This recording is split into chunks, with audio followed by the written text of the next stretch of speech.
everyone, what's up? It's me again, April, and welcome to my channel.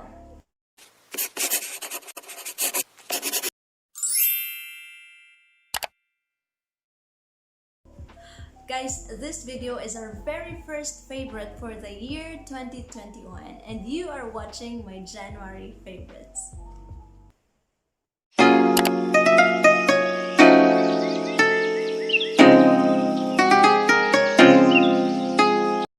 I'm sharing these products to you guys not to brag but to share because I really find these products very useful for me. And also, not necessarily these products are new kasi yung iba nito, binili ko na sila noon. It's just that I find them really useful for this month.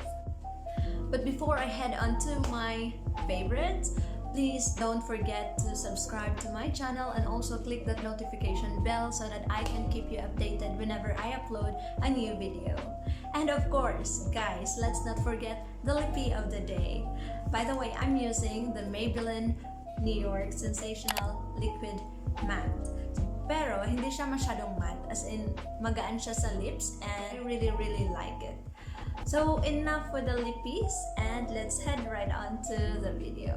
My first favorite is actually an app called Bible for 1 Year, and I find it really good, really nice, really useful and very helpful kasi yung laman nito guys is really more on biblical.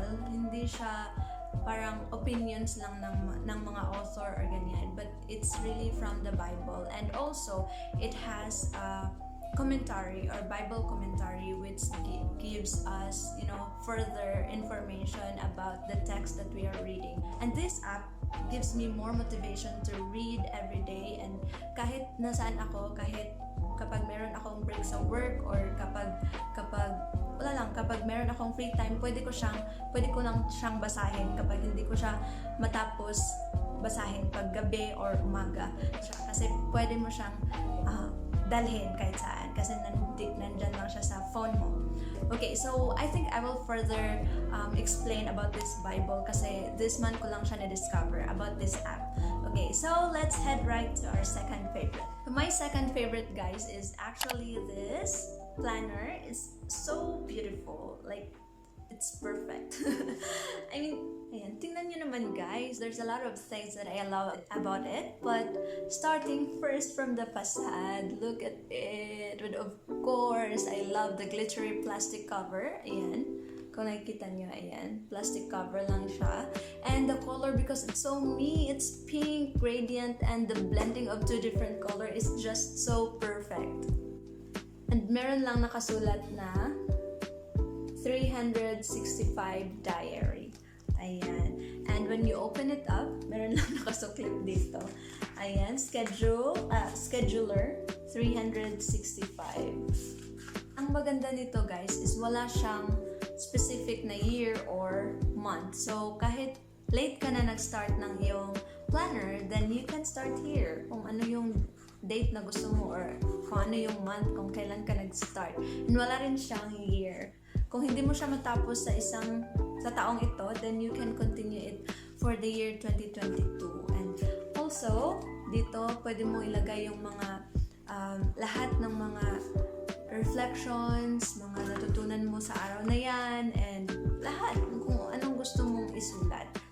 I encourage you guys to take advantage of the planners you have and even the notebooks you have at home kasi iba talaga kapag sinusulat mo yung mga karanasan nyo sa araw na yan or kung kahit ano, kasi alam niyo naman guys, kung digital lang, pwede yung makorrupt, pwede yung ma-delete, or pwedeng masira yung phone mo, wala na yung memories mo. But this one, basta hindi mo lang to iwawala, nandyan pa rin yan yung mga memories mo.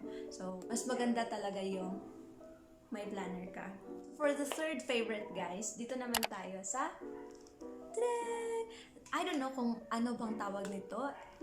I think it's heat-resistant mug or tumbler. I don't know kung ano siya. Kasi ang liit lang niya. Like, mga 7 inches or 4, 6, ganyan. Kasi I find it very useful this month kasi Pwede mo siyang lagyan ng water or coffee or milk kung ano yung gusto mo. Tapos hindi siya mainit kasi para siyang double wall. Ganyan.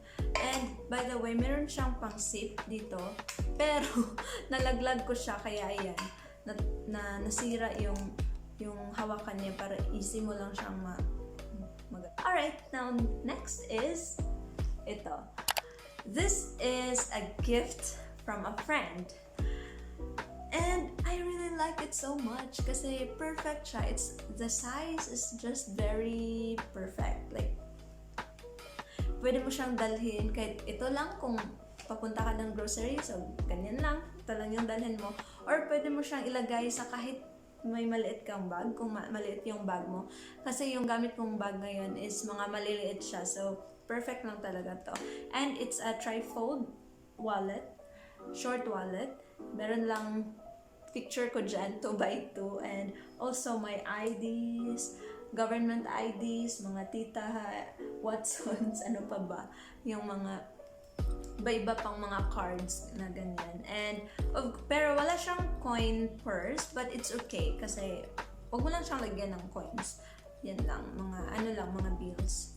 Ayan. And next is, okay, ito yung sinasabi ko guys na hindi bago.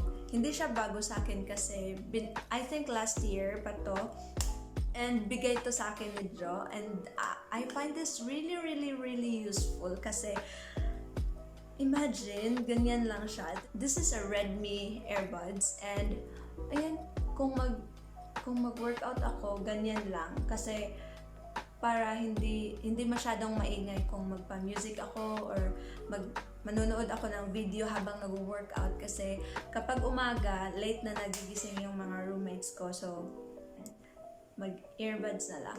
And kahit saan ka pupunta, kapag, di ba, sobrang bulky nung wire. So, ayan, ito, sobrang liit lang, di ba? Sobrang compact and so perfect.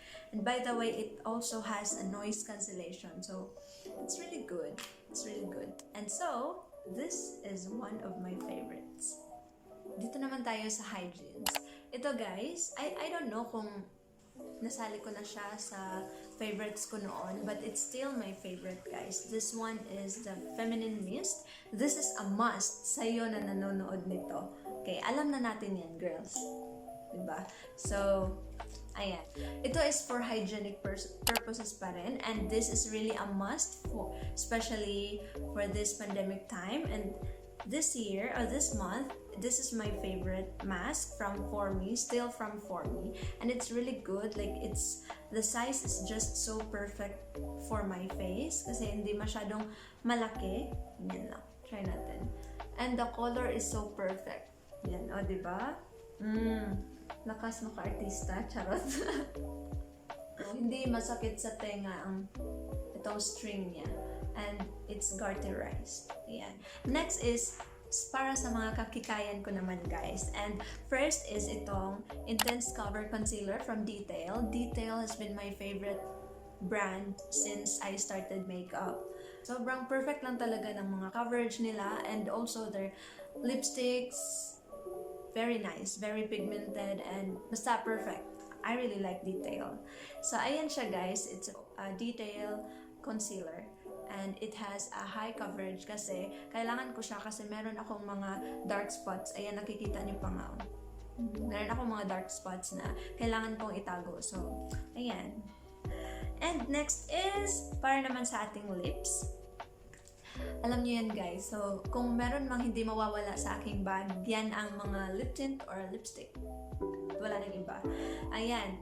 And ito ang Sun Glow by Fresh Tinted Lip Screen. Ayan. So, ang maganda nito guys, meron siyang SPF 50 plus, apat na plus, PA, apat na plus, alam niyo na yun. Okay, so, diba, palagi tayo nagsa-sunscreen sa ating mukha, sa ating katawan, pero sa lips natin is, nakakalimutan natin siya na it's still very prone sa sun, diba? So, nagda-dry din yan guys, and nadadamage rin yan ng sun. So, kailangan rin natin siyang i-sunscreen. This is in the shade Very Berry. And by the way, I think May Layog yung nag-out nito or nag-launch ng product na ito. Yeah, May Layog and Ray Hermar, I think. Yeah. Search na lang. Okay, for the last but definitely not the least, this is my favorite go-to bag. Ayan. It's so nice. Like, ang ganda niya. The size is just so perfect. And the color is so me, white. And ayan. By the way, this is from Japan. So, nabili ko lang siya sa store nila ni Ate Kurt. But, para siyang bigay. The price is so low. So, para siyang gift na rin siguro ni Ate ito sa akin. Thank you, Ate Kurt, for this.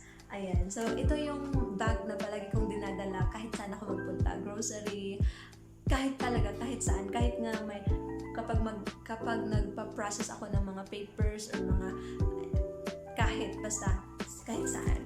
Kung gumagala, ganyan. Di ba? Perfect lang kasi siya. Kahit nga sa work, ito, dinadala ko rin siya.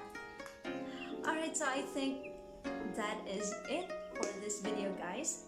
Thank you so much for watching this. I really hope you enjoyed, and I hope meron din kayong nagustuhan doon sa mga products na nabanggit ko.